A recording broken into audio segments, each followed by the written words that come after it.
اور کہا کہ تم سے ہتھیار نہیں ڈلوائے گئے، تمہیں کسی نے شکست نہیں دی۔ اپنے سپاہیوں سے بھی کہہ دو کہ اپنے آپ کو شکست خوردہ نہ سمجھیں، ہم سب مسلمان ہیں، اب ہم صلیبیوں اور ان کے دوستوں کے خلاف لڑیں گے۔ سلطان ایوبی جس مہم پر نکلا تھا اس کی پہلی منزل اسے کسی کاوش کے بغیر مل گئی، وہ خدا کے حضور سجدے میں گر گیا۔ اس کے بعد اس نے جردیق کے ساتھ آگے کا پلان بنانا شروع کر دیا۔ مشکل ایک ہی تھی کہ جردیق کے دستوں کو سردی میں لڑنے کی مشق نہیں کرائی گئی تھی، تاہم اس قلعے کو اڈا بنا لیا گیا۔ جردیق کے دستوں کو ایسے طریقے سے تقسیم کیا گیا جس سے یہ دشواری ختم ہو گئی کہ وہ سردی میں نہیں لڑ سکیں گے، مگر سپاہیوں کو پتہ چلا تو انہوں نے احتجاج کیا اور مطالبہ کیا کہ وہ سلطان ایوبی کی فوج کے ساتھ آگے جائیں گے اور لڑیں گے۔ آگے ہمس کا قلعہ تھا۔ سلطان ایوبی نے کوچ کا وقت ایسا رکھا کہ ہمس تک رات کو پہنچا جائے۔ اس نے اسی وقت ہراول کو آگے بھیجا، لیکن اب کہ اس نے ڈپلائی میں کچھ رد و بدل کر دیا کیونکہ ہمس میں اسے کوئی توقع نہیں تھی کہ قلعہ بغیر لڑے اس کے حوالے کر دیا جائے گا۔ اس نے دیکھ بھال کے لیے ایک پارٹی آگے بھیج دی تھی جس نے راستے میں اطلاع دی تھی کہ قلعے کا محل وقوع کیا ہے اور گرد و پیش کے احوال و قوائف کیا ہیں۔ سلطان ایوبی نے چند دستے اس طرف بھیج دیے جدھر سے مدد وغیرہ آنے کی توقع تھی۔ اس نے اپنی رسد حماد کے قلعے میں جمع کر لی اور رسد آگے لے جانے کے راستے کو کئی گشتیوں پارٹیوں اور چھاپا ماروں کے ذریعے محفوظ کر لیا۔ اس کے ساتھ حماد کا ایک دستہ بھی تھا۔ سلطان ایوبی کی کوشش یہ تھی کہ حلب تک اس کے حملے کی خبر نہ پہنچے تاکہ وہ دشمن کو بے خبری میں جا دبوچے۔ اس نے اس کا انتظام کر دیا تھا، اپنے آدمی حلب کے راستے پر پھیلا دیے تھے جن کے لیے حکم یہ تھا کہ وہ کسی بھاگے ہوئے فوجی کو یا کسی ایسے غیر فوجی کو جسے یہ معلوم ہو کہ حملہ شروع ہو چکا ہے روک لیں۔ رات گہری ہو چکی تھی۔ قلعہ دار اور اس کے کمانڈر ایک وسیع کمرے میں شراب سے دل بہلا رہے تھے۔ انہوں نے 2 ناچنے والیاں بلا رکھی تھیں۔ کمرے میں طبل و سارنگ اور رقص و سرور کا پر رونق ہنگامہ بپا تھا۔ سپاہی بے فکری کی نیند سو گئے تھے اور جو ڈیوٹی پر تھے وہ سردی سے بچنے کے لیے کسی نہ کسی اوٹ میں کھڑے تھے۔ رات یخ تھی۔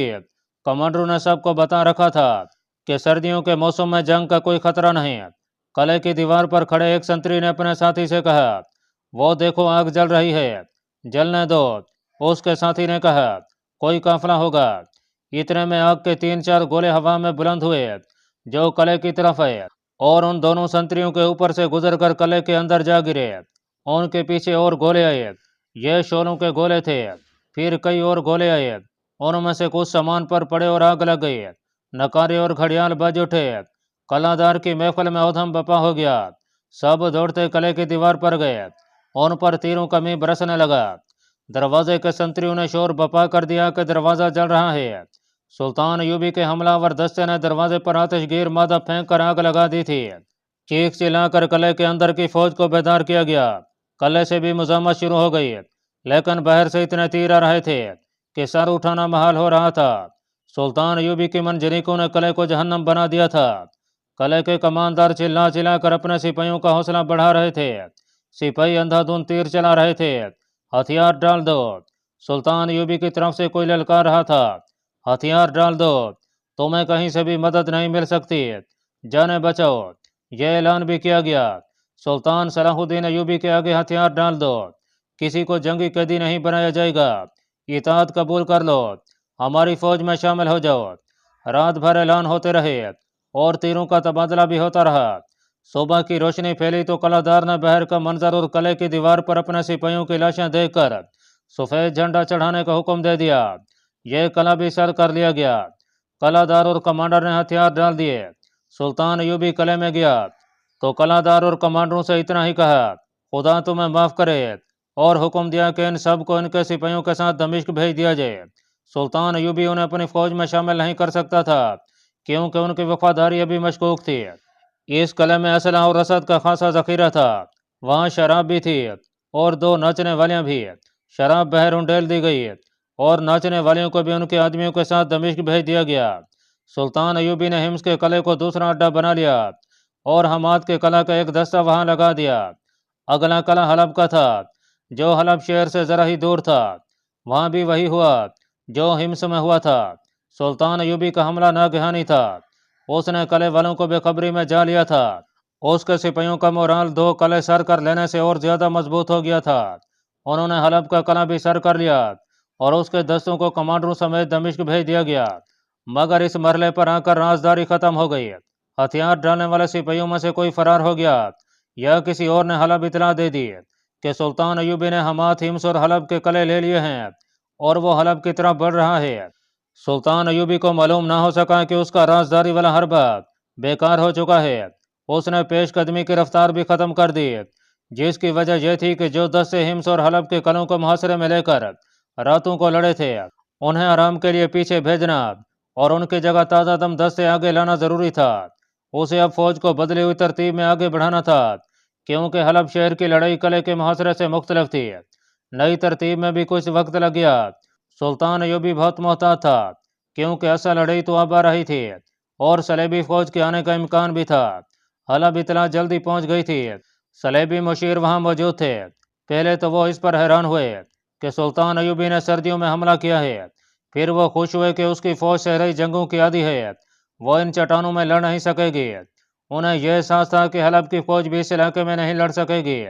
انہوں نے دو ترکیبیں سوچیں، ایک یہ کہ سلطان ایوبی کو اپنی پسند کے میدان میں لڑیں، اور دوسری یہ کہ یہاں صلیبیوں کی وہ فوج لائی جائے جو یورپ سے آئی ہے۔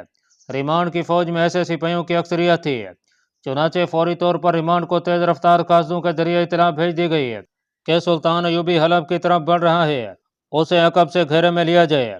وقت حاصل کرنے کے لیے انہوں نے یہ انتظام کیا کہ سلطان ایوبی کو حلب کے محاصرے میں زیادہ سے زیادہ دیر تک الجھائے رکھا جائے تاکہ ریمانڈ کو اپنی فوج لانے کے لیے وقت مل جائے۔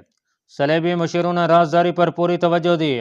انہیں معلوم تھا کہ شہر میں سلطان ایوبی کے جاسوس موجود ہیں، چنانچہ انہوں نے شہر کی ناکہ بندی کر دی۔ فوراً اعلان کر دیا گیا کہ شہر سے باہر کوئی نکلے گا تو اسے خبردار کیے بغیر تیر مار دیا جائے گا۔ اس کے ساتھ ہی مسجدوں میں اعلان کیا گیا کہ سلطان ایوبی جنگی طاقت اور بادشاہی کے نشے میں حملہ آور ہوا ہے۔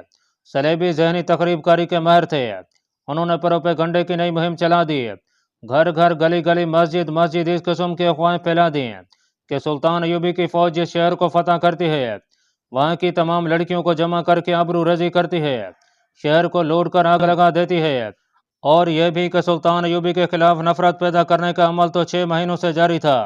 لوگوں میں سلطان ایوبی کے خلاف جنگی جنون پیدا کر دیا گیا تھا۔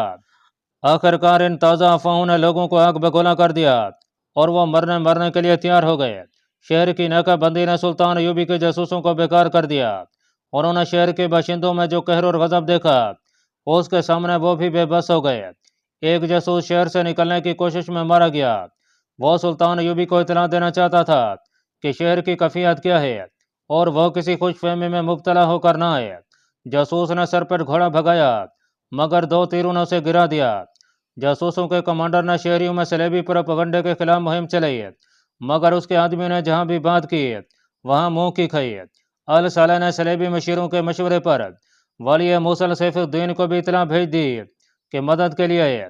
حسن بن صبا کے فدائیوں کے پیر و مرشد شیخ سنان کو بھی اطلاع بھیج دی گئی کہ وہ جو اجرت مانگے گا اسے دی جائے گی۔ صلاح الدین ایوبی کو قتل کرا دے، خواہ اس کے کتنے ہی آدمی کیوں نہ مارے جائیں۔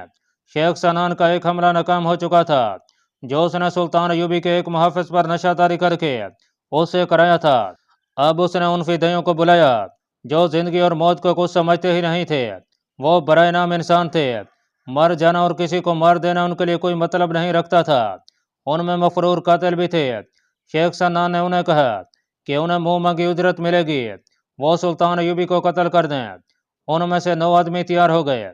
الصالح کے حامیوں میں سب سے زیادہ کینہ پرور اور شیطان فطرت آدمی گمشتگین تھا، جسے گورنر کا درجہ حاصل تھا۔ وہ بظاہر سلطان ایوبی کے خلاف تھا مگر وہ دوست کسی کا بھی نہیں تھا۔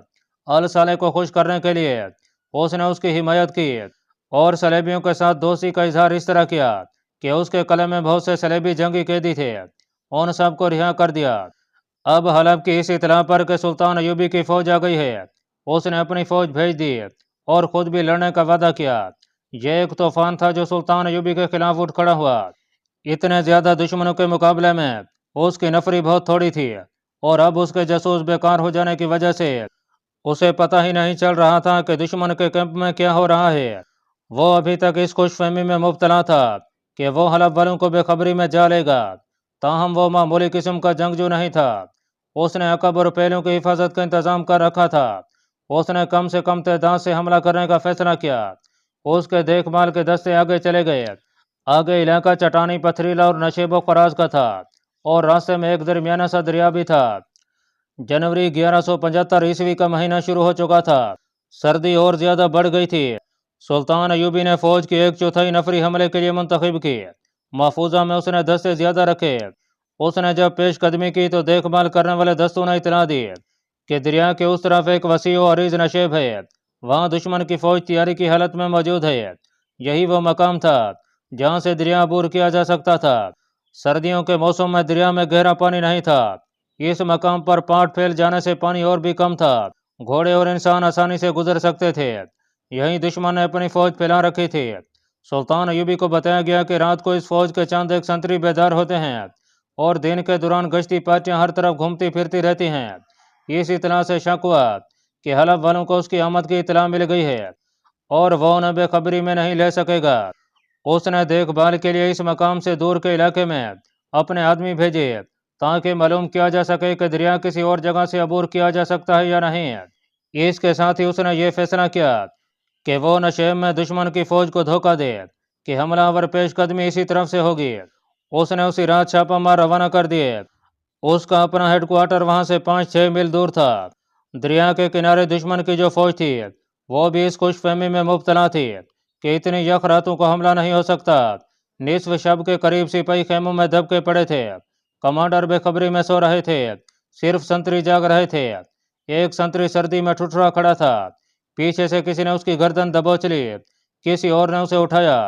یہ سلطان ایوبی کے 2 چھاپہ مار تھے۔ وہ سنتری کو اٹھا لے آئے اور اس سے پوچھا کہ گھوڑے کہاں بندھے ہوئے ہیں۔ اس کے سینے پر 2 تلواروں کی نوکیں رکھی ہوئی تھیں۔ سنتری کو معلوم تھا کہ یہ سلطان کے سپاہی ہیں۔ اس نے ان سے التجا کی کہ میں تمہارا مسلمان بھائی ہوں، یہ بادشاہوں کے جھگڑے ہیں، ہم ایک دوسرے کا خون کیوں بہائیں؟ اس نے بتایا کہ گھوڑے ایک جگہ نہیں بندھے ہوئے، چونکہ فوج تیاری کی حالت میں ہے، اس لیے گھوڑے سواروں کے خیموں کے ساتھ 2-2 3-3 کر کے بندھے ہوئے ہیں۔ چھاپا مار اسے اس کے کیمپ کے قریب لے گئے اور پوچھا دستوں کے کمانڈر کہاں ہیں۔ اس نے اندازہ کر کے ان خیموں کی سمتیں بتا دیں۔ اسے ساتھ ہی پیچھے لے آئے اور اسے کہا کہ یہاں کھڑے رہو اور تماشا دیکھو۔ وہاں چھوٹے سائز کی 1 من جنیک رکھی تھی، اس میں چھاپا ماروں نے ایک ہانڈی سی رکھی۔ 4 آدمیوں نے اسے پیچھے کھینچا اور چھوڑ دیا۔ ہانڈی غلیلے کی طرح اڑ گئی۔ دوسری ہانڈی کسی اور طرف پھینکی گئی، پھر 2 اور پھینکی گئیں۔ یہ سب دشمن کے کیمپ میں گریں۔ سنتریوں نے کون ہے کی صدائیں لگائیں۔ کہیں سے جلتے ہوئے فلیتے والے تیر آئے جو زمین پر لگے۔ ہانڈیاں وہیں گر کر ٹوٹی تھیں۔